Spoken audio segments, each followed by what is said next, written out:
Hey family, welcome. So I got some things to talk about today.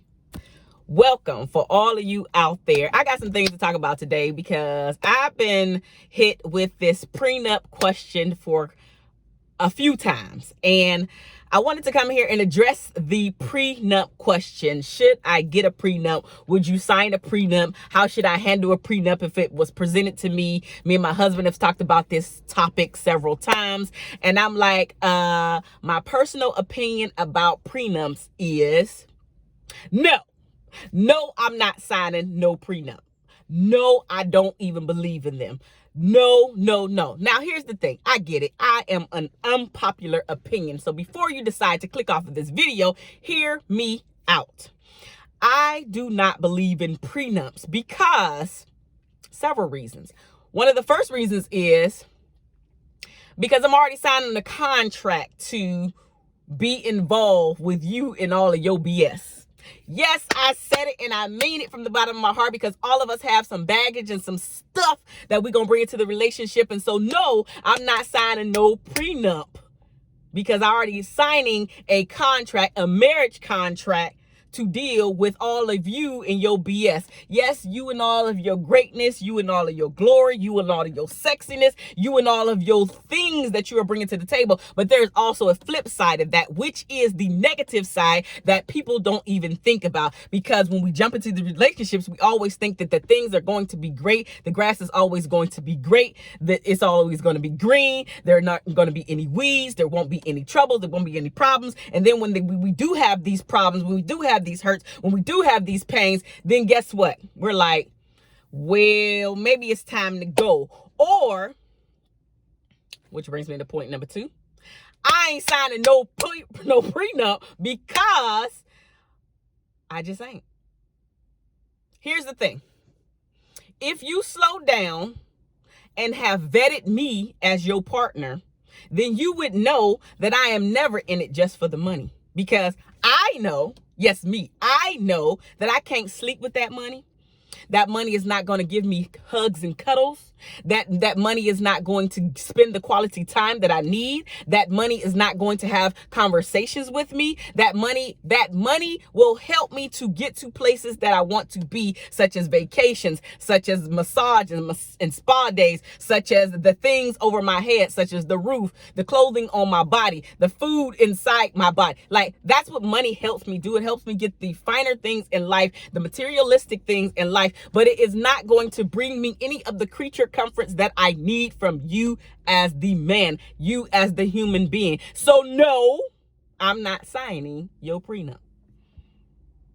I said it and I mean it from the bottom of my heart. Me and my husband, we go back and forth on this. He which is funny, and it's actually irrelevant at this point, because no, we don't have a prenup. But he's like, well, if I had a whole bunch of money, then we basically wouldn't be sitting here. And I'm like, if you had a whole bunch of money, maybe you wouldn't even chose me. Maybe I wouldn't even chose you, because money brings out the very person that you actually are. And so if you think, and I've actually had this with my husband, but if you think that I'm that type of person that only wants you for your money, as I just mentioned, then that means you have not slowed down enough for you to feel comfortable enough to trust me as the person. Yes, I hear you. I get it. People change. People will show you one side and then they'll come out and do something different. And when things start to get ugly in the marriage, all of a sudden here comes this true person. Yeah. I hear you. I get all of that. I'm talking about me. And I'm talking about the people that know me. If you ever dated me, and now to be quite frank, okay, if this is your very first time here, then this is my second marriage, because I didn't vet my first husband, because he showed me somebody that he truly wasn't. But we're not about to go down that rabbit hole. Just know that this is my second marriage, which is why I preach so hard and go so hard in the paint with these videos and this content, to let you know things that are real in relationships, the things that you should be doing in order to build up your relationship. So no, I'm not signing your prenup because I'm a grown-ass woman. I actually know the things that I should be doing as the woman, as your partner, as your helpmeet. No, I'm not going to tear you down if I'm the breadwinner. No, you shouldn't be tearing me down if you're the breadwinner. No, you shouldn't try to control me if you're the breadwinner. And then I have to come to you and ask you for breadcrumbs. And then you say, hey, here's the $20 that you were asking for. As if I'm your child. Nah, I'm not doing that, bruh. Nah. Nope. Because some people, not all, but the breadwinner, a lot of times, and especially when it comes to these people with these prenups, they're usually the breadwinners who are asking for you to sign your name on the dotted line that if you and I don't work out, you ain't getting none of my money, or whatever the conditions are in the prenup. Why I'm not doing that? Even if I wasn't married, I wouldn't be doing that. It's my own personal opinion, but this is why I feel so strongly about it, because we jump into these relationships and then we also jump into them, which is point number 3. We jump into them knowing good and doggone well you seen the red flags all in your face, but you decided to say, guess what? I still like this person. I'm still going to move forward. I'm still going to do. You knew good and doggone well only thing she wanted you for was that money. You knew that. But you decided to press forward, and now you're going to put conditions on her because her outwardly is banging, but everything about her is ugly. But you still deciding to move forward. That's your fault. That ain't her fault. That's your fault. Or he fine. You know you taking care of a bum. I said it. You know you taking care of a bum. But now all of a sudden you want to put conditions on your marriage. Why? Why are you doing this to yourself? Because truth be told, deep down in that gut feeling that I always talk about, you already know the person that you have. And if you did not know, at some point you know that you have a not so good person, or a person that will run you through the ringer when times get hard, when that money get involved, when things start to go downhill in your relationship, and all of a sudden that true mother finish that shows up.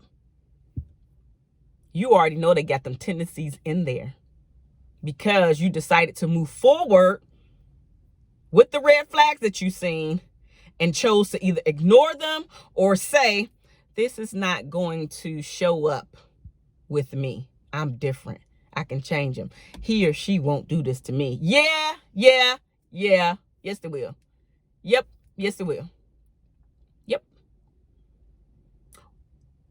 I ain't signing no prenup. And I mean that. And if this is not for you, fine, right? But anytime you come and ask me about a prenup, please understand I'm never going to sign one. I don't believe in them. Slow down, vet your partner, slow down, watch for the red flags, slow down, take off those rose-colored glasses that you are seeing what you want to see instead of seeing what's actually there. And when they present who they truly are to you, pay attention. Don't move forward. Don't marry the person. Simple as that. Yes, I get it. Life happens, and sometimes people are one way, and truly something does change once they get married.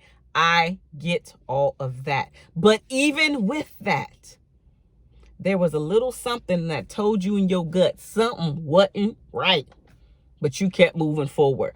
Or maybe your family members is pointing out that this something ain't right with this person because they're on the outside looking in. And when you're on the outside looking in, because you're not close to the person, you don't have any emotional attachments with that person, you can see some things that you as the person inside of the relationship can't see. And so maybe your family and friends was trying to tell you about him or about her, and then you wouldn't listen.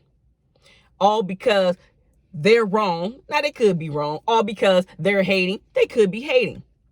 But by and large, if you're hearing this from multiple people, it ain't just that one hater. Everybody see the beauty, but that one hater ain't just that one hater. It's people after people after people. I should say person after person after person after person is telling you about your fiance and how they don't mean you no good. And you like, nah, man. Nah. That ain't her, man. That ain't her. But you keep hearing this over and over again. Take heed. You ain't taking heed. You're moving too fast. You're not taking heed. You're not looking for the red flags because you're seeing what you want to see, or you're ignoring the red flags because you don't want to deal with the reality of what's actually in front of your face instead of what you want to be. Listen, we got to wise up and be smart. And then to talk about the prenup, just diving just a little bit deeper into it, then you have all of these conditions, right? So like if you and I break up, divorce, and then for some reason, right? For some reason you put like, I can only get $1 million. I don't know, putting some numbers out there. Maybe I can only get $1 million. Okay. All right. Okay. I can only get $1 million. Or the condition could be, you can only receive this money if you don't get married, or you can only receive this money if you don't have anybody else around my children. Like, bye with all that. Bye with all of that. Because now you're trying to control me. You can't control me. I will not allow that. So if a discussion comes up that doesn't sit well with you, which for me, prenups don't sit well with me, as you can see, then you need to just move on. Simple as that. You need to just move on, because where all of this topic came from, like where I was just like, I got to talk about it. I can't even remember the player's name. If I'm not mistaken, he was a basketball player that left his fiance literally standing at the altar because, and in his defense, it was her fault. Because he had been talking to her about it. She's been saying, yes, I'm going to sign it. Yes, I'm going to sign it. So basically she agreed to sign the prenup. The day of the wedding, a few days before the wedding, he like, I think it was a week before the wedding, he like, hey, babe, you still ain't signed the prenup. You know, I keep saying that this is a condition for us to get married. Yeah, baby, I'm gonna sign it. Yeah, baby, I'm gonna sign it. I just been busy, blah, blah, blah, blah, blah. A couple days before, another reminder. Yeah, I'm gonna sign. Day of wedding. She still ain't signed it. Still ain't signed the prenup. He left her standing at the altar. Like, he ran it by his boys. Like, man, I've been trying to tell her. Like, this can only happen if we do this. So that was her fault. She agreed to it, and she didn't come through. Whatever. That's her thing. But you agreed to it, so now you can't be sloppy like that. Nah, you agreed to it, so do it. But for me in my house, I'm not even gonna agree to it. So him and I wouldn't have worked out. I get it. Him and I ain't even a thing, right? But anybody, because this is not the first time this topic has come up with men that have crossed my path. I get it though. We all have to do what works best for us. But a prenup is not for me. Is a prenup for you? Is a prenup for your situation? If somebody ever approached you about a prenup, would you sign it or would you not? Please let me know down in the comment section below, because I want to know what you guys think about this topic of discussion. Is a prenup for you?